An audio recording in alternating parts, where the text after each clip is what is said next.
그리고 명나라 이제 말기에 이르면 이자성의 밀란이 일어납니다.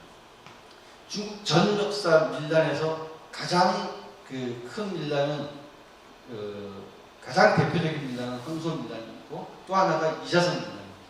명나라를 멸망시킨 밀란 이자성이라고 하는 사람이 있습니다. 명나라 말기가 되면 서북 지역이 혼란이 발생하고 뭐 가난, 뭐 천연재해, 황하의 범람 등등등으로 서북 지역이 굉장히 힘들었습니다.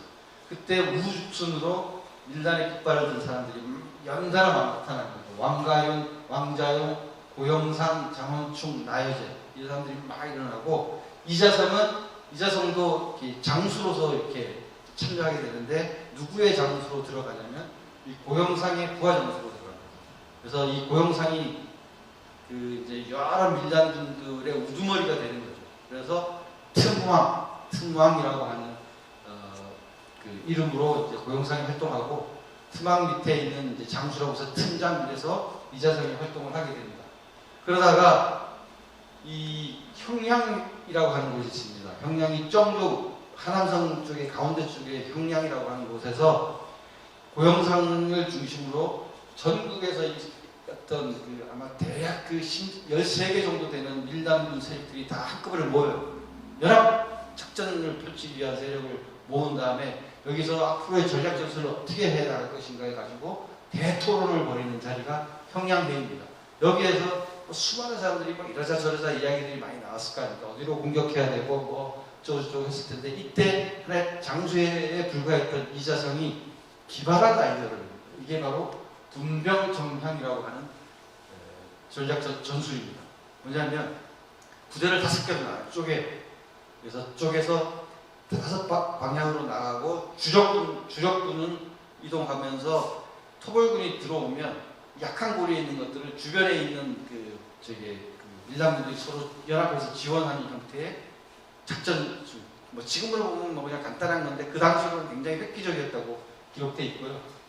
드디어 역사에서 이자성이 등장하게 됩니다. 이게 분병정향이라고 하는 전략 전술이고요. 곧바로 이자성, 고영상과 장원충이 중심이 된 주력 부대가 동남쪽으로 진군을 합니다. 이자성이고요. 섬서성 서안에서 북쪽으로 쭉 올라가면 미즈라고 있습니다. 연안 마오쩌둥의 장정 끝을 했던 연안정 동쪽 쪽에 황하가 이렇게 가다가 서쪽에서 동쪽으로 흐르지만 남북으로 흐르는 이렇게 황하가 있거든요. 그 언저리 서쪽 편에 미즈라고 하는 동네가 있습니다. 옛날부터 미남 미녀가 엄청나게 많이 나타난다는 그 유명한 미즈입니다. 미즈가 이자성의 고향입니다. 가면 미즈 이자성 행궁이 있습니다. 거기에 이제 있는 거고 이게 이제 분병정향을 발표하는 틈왕의 모습을 그려둔 거고. 그래서 여기가 형량이거든요. 여기 형량에서부터 주력 군대가 이 봉량까지 갑니다. 이 봉량이 어디냐면 주원장이 고향이에요. 여기에 황각사 원래 승려였다고 했잖아요. 황각사를 다 불태우고 거기에 친인척들이 있었을 거 아닙니까? 다 죽이고 부관 참시하고 막 그랬던 겁니다. 그래서 명나라 마지막 황제가 숭정제인데 이 소식을 듣고 시군을 전폐하고 막 그랬다는 이야기고요. 이 형량까지 가서 다시 돌고 돌아서 이자성이 그래서 이 붉은 쪽은 이쪽이 이장성이 관할했던 지역이고요. 이 와중에 이쪽에 약간 정적이었는데 장원충은 이쪽 사천으로 가가지고 이쪽에서 밀란을 계속 이어나가고 있었던 거죠. 그리고 이때 명나라 말기에는 후금, 만주족이 사례강 바깥에서 힘을 기르고 진격하고 있었던 거였습니까? 근데 그 와중에 이 군대를 이끌고 가다가 토벌군들하고 막 전쟁을 하는 와중에 여기에서 한중 땅으로 가서 여기서 서안으로 가는 거에 자오국이라고 하는 흑곡이 있습니다. 중국 전 역사에서 자오국을 통과한 군대는 단 하나도 없었던 거죠. 삼국시대에 보면 제갈량 앞에서 위연이라고 하는 장군이 자오국을 통해 가지고 서안으로 진격하면 위나라를 단숨에 물리칠 수 있다고 했음에도 불구하고 제갈량은 위헌의 그런 능력을 믿지 않아서 결국 못했다는 그 유명한 자오고입니다. 자오고도라고 부르는 것인데 여기를 지나가다가 미리 대기하고 있던 토벌군에게 정면을 가요. 그래서 이 고영상도 죽고 다 죽는데 여기서 구사일생으로 살아나는 거죠. 이자성이. 그리고 도망쳐서 북은 산에서 은리 가다가 나중에 이제 어느 정도 토벌이 이제 좀 무마되니까 이 토벌 주력군들을 북쪽으로 끌어올려서 이제 산해관을 막기 시작한 거죠. 그 와중에 이제 공세가 느슨해지니까 이자성이 다시 한번 세력화를 해가지고 밀당을 모읍니다. 그러면서 거의 이때는 무주공산이 된 거죠. 그래서 서안에서 나라를 세우고 황제가 되고 이 황하를 건너서 태원 거쳐서 고용관을 지나서 북경으로 입성을 하게 됩니다. 이자성.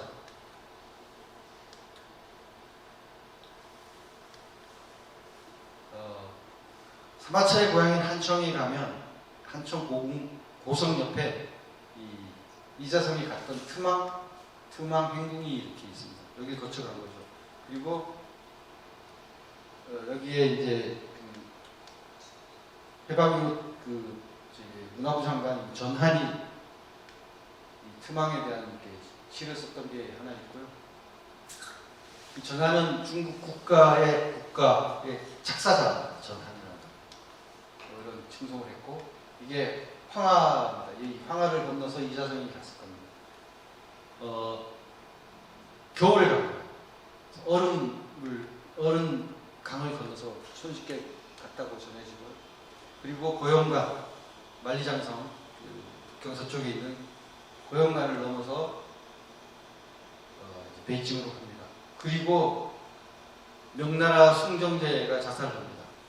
항복을 할 수 있지 않았을까라는 생각도 하는데 황제의 그 마음은 좀 다른 차원의 문제인 것 같아요. 또 하나는 말씀드린 것처럼 고영상 부대가 자기 선조의 고향인 봉양에 가서 엄청난 일을 벌였던 걸 알기 때문에 숭정제는 항복할 수 없었던 거죠. 그래서 자금성 고궁에서 보면 이렇게 경상공원이 있습니다. 경상공원에 올라가가지고 가족들 먼저 죽이고 목을 메고 자살을 하죠. 막 이런 풍광을 보면서 죽지 않았을까 그런 생각을 하고요. 이자성 군대가 이렇게 타이유엔이라고 하는 곳을 지나서 이렇게 갈 때 수많은 사인, 과거에 급제는 하지 못했지만 공부를 많이 했던 우수한 인재들이 많이 합류해요. 물론 일반 백성들도 많이 군대 시스템에 들어오긴 하지만 그 중에 대표적인 인물이 이암이라고 하는 사람입니다. 굉장히 유명한 사람입니다. 이암. 균전명부라고 하는 이 정책을 제시하고 이자성은 받아들이고요. 이암이 이자성 부대 밀당군에게 기여했던 건 크게 세 가지입니다.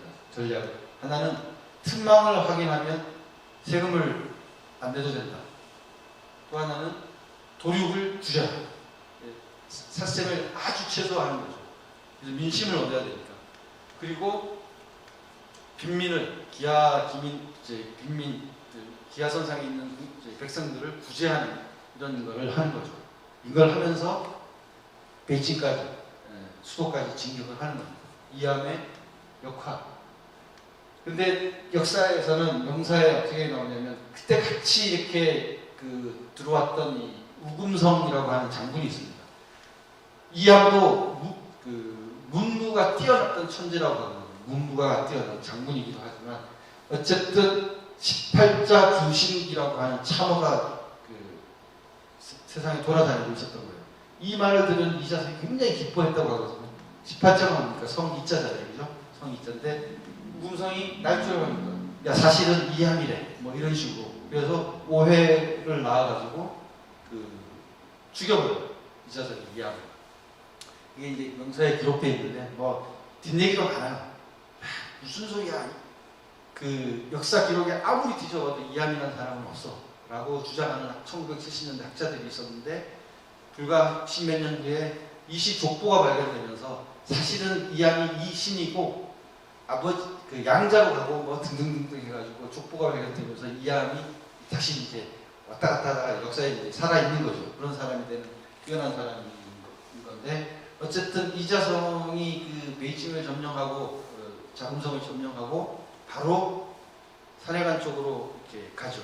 왜냐하면 산해관 쪽에 그 후금을 방어하고 있던 그 오삼개 군대가 막강한 군대가 있었거든요. 그 군대를 없애버리지 않고는 그 대순 정권을 대순 왕조를 지킬 수가 없으니까 이제 군대를 이끌고 산해관 쪽으로 진군을 하는데 거기서 대패를 하죠. 이 사람 이야기고요. 이제 자랑스럽게 베이징으로 이제 진군하는 틈마 이제 그때는 이제 대순 황제가 되는 거죠. 황제가 돼서 들어가는 거죠. 산해관을 지키고 있던 장군이 오삼계입니다. 오삼계와 진원원 이 오삼계고요.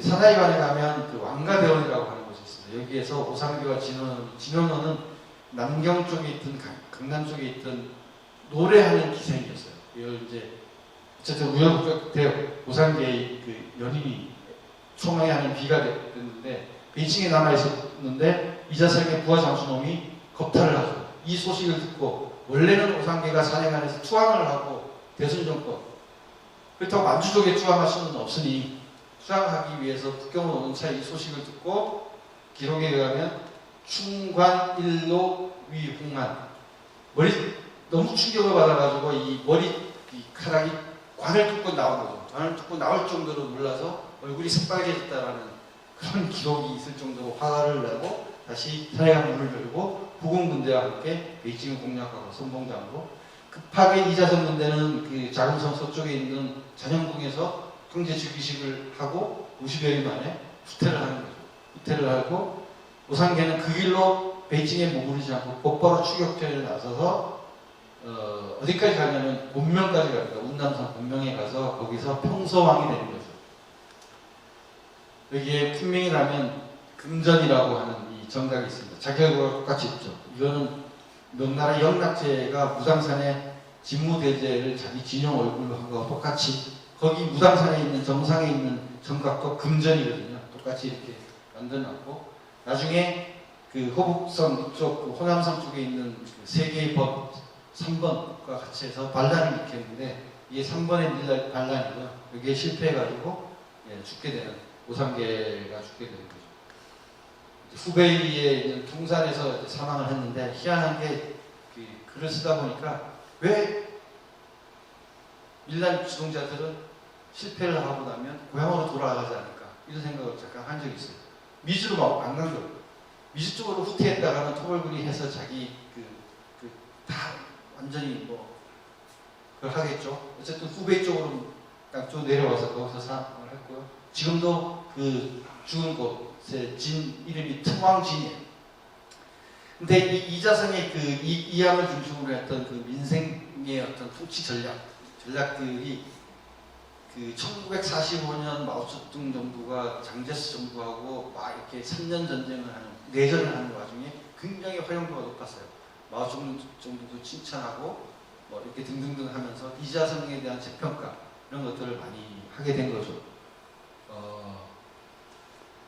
그리고 이 요설군이라는 사람이 문화대혁명 때 이렇게 굉장히 고충을 겪으면서 평생의 업으로 30년 동안에 이자성이라고 하는 그 대장편 소설을 남겼죠. 대장편 230만 전. 230만. 그리고 광마략 선생은 항상 등장하고 이자성 진유